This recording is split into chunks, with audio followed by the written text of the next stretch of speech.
चीजें लेकर के आया हूं उस बारे में। तो यहां अभी जो मेरे को डेटा मिला है, वर्कशॉप स्टाफ का 1428 बच्चों ने गूगल फॉर्म भर के भेजा है, और इस सारे गूगल फॉर्म के आधार पर ही मैं आपकी बात करने आया हूं। असिस्टेंट ऑपरेटर के सबसे ज्यादा वैकेंसीज भी थी, सबसे ज्यादा फॉर्म भी थे, 5-6 लाख के आसपास शायद इसमें फॉर्म थे, और 1374 वैकेंसीज भी थी। साइंस साइड वाले ही बच्चे थे सारे इसमें, और ये नौकरी भी हेड कांस्टेबल लेवल की है, ये कांस्टेबल लेवल की है, ये एसआई लेवल की जॉब है। यहां अच्छी खासी वैकेंसीज थी, फॉर्म बहुत कम थे यहां उस हिसाब से, फिर भी बच्चों ने 3275 बच्चों ने हमें अपना डेटा दिया है। बच्चे 936 वैकेंसीज, बहुत ज्यादा वैकेंसीज हैं, और ये बीटेक वाले ही इसको भर सकते थे, और बीटेक भी स्पेशली इन सब्जेक्ट्स में की गई हो तो वही लोग भर सकते थे। फॉर्म ये भी लाख से प्लस ही थे, पर बच्चे इसमें बहुत सारे बच्चे एग्जाम देने भी नहीं गए, तो काफी संख्या इसमें ऐसी है जो एग्जाम देने नहीं गई। ये जो डेटा जिन बच्चों ने जो हमें देते हैं ना डेटा, वो वही बच्चे देते हैं। आज डेटा देख करके हमने इस अंदाजे को लगाया है कि डेटा वही बच्चा दे रहा है जिसको उम्मीद है कि मेरा हो सकता है, और जिसको उम्मीद ही नहीं है वो गूगल फॉर्म में क्यों इंटरेस्ट रखेगा इतने सारे कॉलम भरने में, वो कहेगा देख लेंगे। ठीक है, तो भाई अब मैं आपको दिखाने वाला हूं वो चीज जो आप बिल्कुल नहीं देखना चाहते। तो पहले तो मैं नॉर्मलाइजेशन की बात कर लेता हूं ताकि आपको झटका ना लगे। तो नॉर्मलाइजेशन की बात अगर हम करें तो भाई नॉर्मलाइजेशन देखिए, मैं जो नॉर्मलाइजेशन बताऊंगा वो ऐसे बताऊंगा भाई इस शिफ्ट में इतने नंबर बढ़ सकते हैं, इस शिफ्ट में इतने नंबर कम भी हो सकते हैं, दोनों तरह के बताऊंगा कि अगर नहीं घटे तो ये नॉर्मलाइजेशन मिलेगा, अगर घटे किसी भी शिफ्ट में तो वो वाला नॉर्मलाइजेशन मिलेगा। ये दो तरह के नॉर्मलाइजेशन बताऊंगा, क्योंकि यूपी में घटने वाला नॉर्मलाइजेशन भी चलता है, एसएससी होता तो सिर्फ बढ़ने वाला नॉर्मलाइजेशन मैं बताता आपको।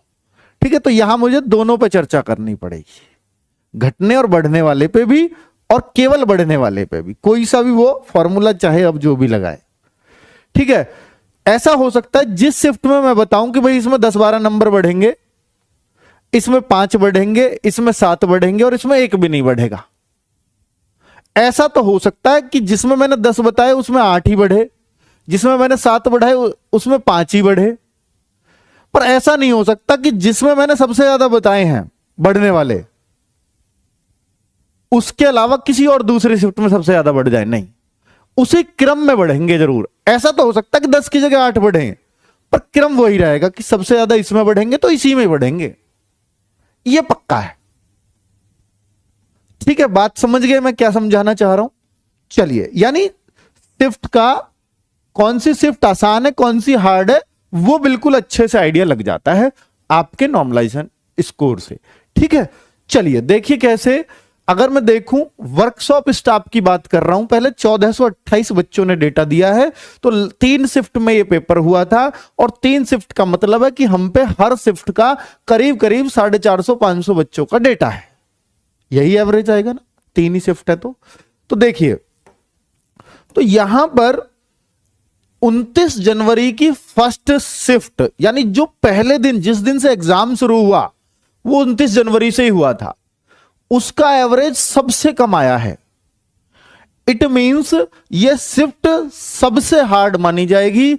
जिस बच्चों ने इस शिफ्ट में पेपर दिया है या तो उनको 15.8 नंबर बढ़ेंगे अगर उन्होंने केवल बढ़ने वाला हिसाब लगाया तो, या इस शिफ्ट में 10.5 नंबर बढ़ेंगे। तो मतलब इन दोनों में से ही कुछ होगा आसपास। ठीक है, 29 जनवरी की सेकंड शिफ्ट जिन बच्चों ने दी उनके या तो लगभग इतने ही रहेंगे, 0.075 कुछ बढ़ना नहीं होता, या 5 नंबर कम भी हो सकते हैं। अगर इसमें 15 बढ़े तो इनका ना के बराबर ही कुछ होगा, दोनों शिफ्ट ये तो बिल्कुल एक जैसी हैं, और अगर इनके 10 ही बढ़े तो फिर इसमें कम होंगे, 5 कम हो जाएंगे इसमें। ठीक है, ये घटने वाला इसलिए लगाते हैं ताकि किसी शिफ्ट में बहुत ज्यादा किसी के बढ़ाने ना पड़े, डिफरेंस थोड़ा सा कम मिले देखने को, इस वजह से घटने वाला भी लगा देते हैं। यूपीएसआई में हुआ था, घटे भी थे, 30 जनवरी की फर्स्ट शिफ्ट में इसका एग्जाम हुआ है, वो शिफ्ट सबसे आसान रही है। मैं कहूंगा 29 जनवरी सेकंड और 30 जनवरी फर्स्ट दोनों लगभग सेम है, क्योंकि ये भी कुछ खास फर्क नहीं है।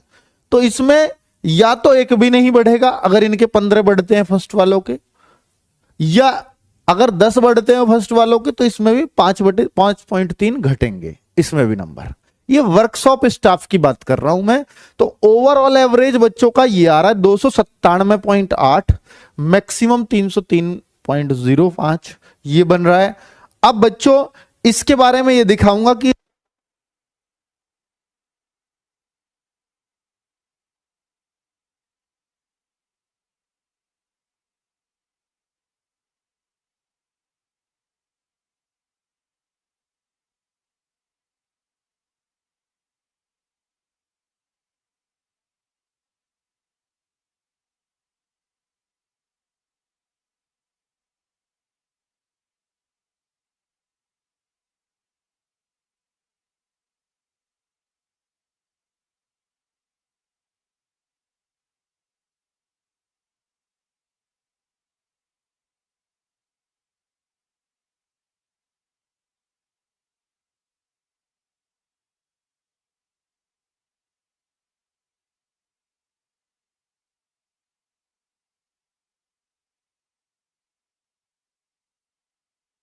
डाउन है यार सेल।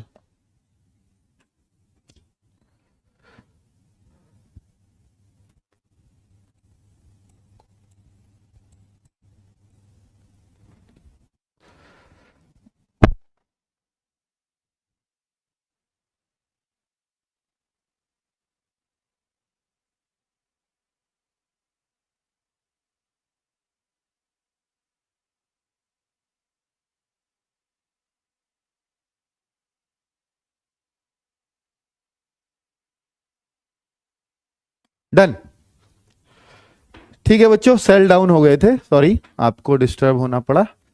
30 जनवरी सेकंड शिफ्ट 282.06 एवरेज है। 31 जनवरी शिफ्ट 1 285.9 एवरेज है। इनमें बहुत ज्यादा अंतर देखने को नहीं मिलेगा। 31 जनवरी शिफ्ट पड़ा, 30 जनवरी सेकंड शिफ्ट 282.06 एवरेज है। 31 जनवरी शिफ्ट 1 285.9 एवरेज है। इनमें बहुत ज्यादा अंतर देखने को नहीं मिलेगा। 31 जनवरी शिफ्ट 2 279.65 एवरेज है। जिस शिफ्ट का एवरेज सबसे कम है समझ लीजिए वो शिफ्ट सबसे हार्ड है। और यहां 3278 का डेटा है, तो ये समझ लो हर शिफ्ट में 1100 बच्चों का डेटा हमें मिला है लगभग हर शिफ्ट में। तो इसमें अगर उसने ये नॉर्मलाइजेशन लगाया कि सबके सिर्फ बढ़ाने हैं तो इस शिफ्ट में एक भी नंबर नहीं बढ़ेगा। इस शिफ्ट में 3.9 बढ़ जाएंगे और इस शिफ्ट में 6.3 बढ़ जाएंगे अगर केवल बढ़ने वाला नॉर्मलाइजेशन लगा। और अगर घटने और बढ़ने यानी किसी के घटेंगे किसी के बढ़ेंगे वो वाला नॉर्मलाइजेशन लगा तो 30 जनवरी की फर्स्ट शिफ्ट में आधे नंबर का फायदा होगा। 31 जनवरी की 30 जनवरी की सेकेंड शिफ्ट में आधे नंबर का फायदा होगा और 31 जनवरी की फर्स्ट शिफ्ट में 3.4 घट रहे होंगे क्योंकि सबसे आसान शिफ्ट यह है फिर। और 31 जनवरी की सेकेंड शिफ्ट में 2.9 बढ़ रहे होंगे। तो 31 जनवरी सेकेंड शिफ्ट सबसे हार्ड यहां मानी गई है। क्लियर? ये भी हेड ऑपरेटर वाले बच्चे संतुष्ट हो गए होंगे। अब आप संतुष्ट हो या असंतुष्ट हो उस बात का मेरे पास कोई जवाब नहीं है क्योंकि डेटा ये कहता है और डेटा बिल्कुल ये मैं मान सकता हूं कि एक्यूरेट बैठा है। पहले भी कट ऑफ में जरूर मैं ऊपर नीचे हुआ होऊंगा लेकिन कोई बच्चा ये नहीं कह सकता कि नॉर्मलाइजेशन में आपने बढ़ने बताए थे और मेरे घट गए। ऐसा नहीं हुआ होगा कभी भी, ठीक है? क्योंकि ये डेटा बिल्कुल एग्जैक्टली मैच करता है। जिस शिफ्ट को मैंने हार्ड बताया वो हार्ड ही वहां मिलेगी, ये तय है। इसमें आप कोई छेड़छाड़ नहीं कर सकते। अब बात कर लेता हूं असिस्टेंट ऑपरेटर जिसको सबसे ज्यादा बच्चों ने एग्जाम दिया है, सबसे ज्यादा, और सबसे ज्यादा डेटा भी आप यहां अंदाजा लगा सकते हो। 15,100 बच्चों ने हमें इसमें डेटा दिया, तो लगभग 20,000 बच्चों का डेटा है तीनों का मिला के। अब यहां पर अगर हम देखें तो बच्चों ये कितनी शिफ्टों में एग्जाम हुआ है देखो आप। बहुत सारी शिफ्टों में एग्जाम हुआ है ना? हाँ, बहुत सारी शिफ्टों में हुआ है, इसमें कोई शक नहीं है। 7 फरवरी शिफ्ट 2, यानी ओवरऑल 5 फरवरी का अगर मैं देखूं तो सबसे आसान शिफ्ट ये मानी गई है, सबसे आसान। 5 फरवरी की शिफ्ट 1 सबसे आसान है, अगर घटे तो इसमें ही सबसे ज्यादा घटेंगे, और अगर नहीं बढ़ा, बाकी सब शिफ्टों का बढ़ा, तो इसमें एक भी नंबर नहीं बढ़ेगा। ठीक है, तो सबसे जो मुश्किल शिफ्ट है वो है नीचे क्रम में लगा रखी है हमने, 7 फरवरी की ही फर्स्ट शिफ्ट। 7 फरवरी की फर्स्ट शिफ्ट सबसे मुश्किल शिफ्टों में, सेकंड शिफ्ट आसान शिफ्टों में से एक है 7 फरवरी की। ठीक है, तो 18.3। अब कोई बच्चा ये कहता है ना कि सर जो है लास्ट में आते आते नॉर्मलाइजेशन में नुकसान होता है, लास्ट में ही है पेपर, 8 कोई और हुआ है बस, उसके बाद 7 फरवरी के लास्ट में पेपर हो गया बिल्कुल, फिर भी नॉर्मलाइजेशन में सबसे ज्यादा फायदा हो रहा है, देख लो। और ये होगा ऐसे ही, या अगर घटने बढ़ने वाला लगा नॉर्मलाइजेशन तो भाई फिर इसमें 12 नंबर घटेंगे, इसमें 6.5 घटेंगे, इसमें 4.2, इसमें 3.4, और सबसे ज्यादा इसमें बढ़ेंगे 6.3। और अगर घटने बढ़ने, अगर केवल बढ़ने वाला लगा तो इस शिफ्ट में नंबर बढ़ रहे होंगे 18.3। ये इस तरह का हिसाब है, आप ये स्क्रीनशॉट ले लो और तब मुझे याद कर लेना। ठीक है, ये स्क्रीनशॉट जरूर ले लेना। नॉर्मलाइजेशन का मैंने क्या बोला कि 10 बढ़ेंगे, हो सकता है आपका 9 बढ़े, फिर इसमें भी इतने भी नीचे भी उसी क्रम में कम होते चले जाएंगे।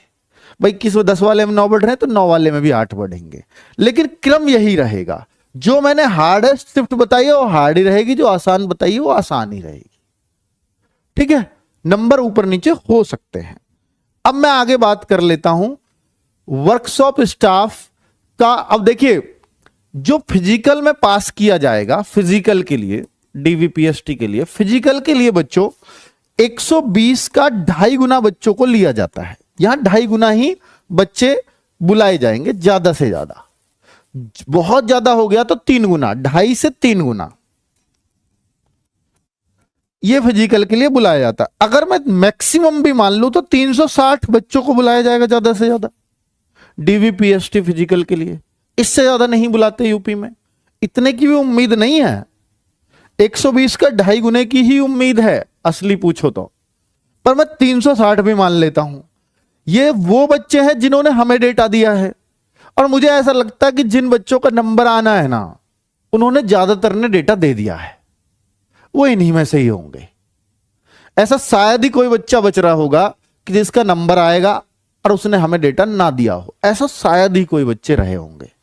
ऐसा मैं मान भी लूं तो देखो कि यार 320 प्लस मार्क्स वाले, मुझे यूपी पुलिस को 360 बच्चे चाहिए, 357 बच्चे उनके पास 320 प्लस से ज्यादा स्कोर वाले हैं।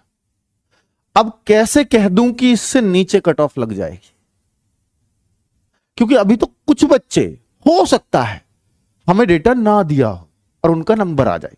अगर आप ये मान लो, या तो आप ये मान लो कि सर आपको सबने ही डेटा दे दिया, पहली बात को मेरी मान लो कि जिन्होंने एग्जाम दिया आपको सबने ही डेटा दे दिया, तो फिर आप ये मानो कि 128 क्वेश्चन से ज्यादा सही करने वाले 357 कैंडिडेट हैं।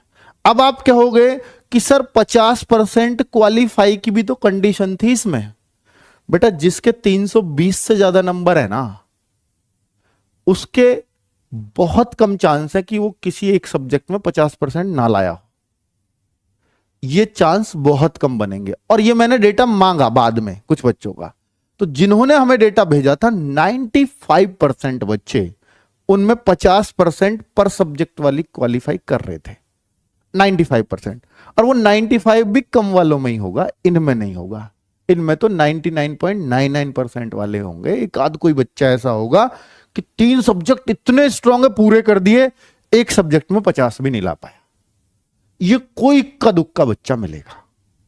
तो भाई वर्कशॉप स्टाफ वाले तो ये मान लो कि 320 से नीचे मतलब नहीं है जनरल वालों का। तो अब आप ओबीसी एससी एसटी करोगे तो भाई वो थोड़ा मोड़ा डाउन हो सकती है, उसका अंदाजा एक्यूरेटली लगाना बहुत मुश्किल है। ठीक है, ये मैंने आपको डेटा बता दी। ये वो है, उस कंडीशन में है जब मुझे सारे सेलेक्ट होने वाले बच्चों ने डेटा दे दिया होगा। अगर नहीं दिया होगा तो ये फिर इससे भी ऊपर जाने के चांसेस है। ठीक है, पढ़े लिखे हो, समझदार हो, इसलिए सारी बातें बता रहा हूं। अब बात आती है असिस्टेंट ऑपरेटर की। सबसे ज्यादा बच्चा लाइव जो है इसी को देख रहा होगा। अब मैं आपको बताऊं तो इसकी 1374 वैकेंसीज हैं।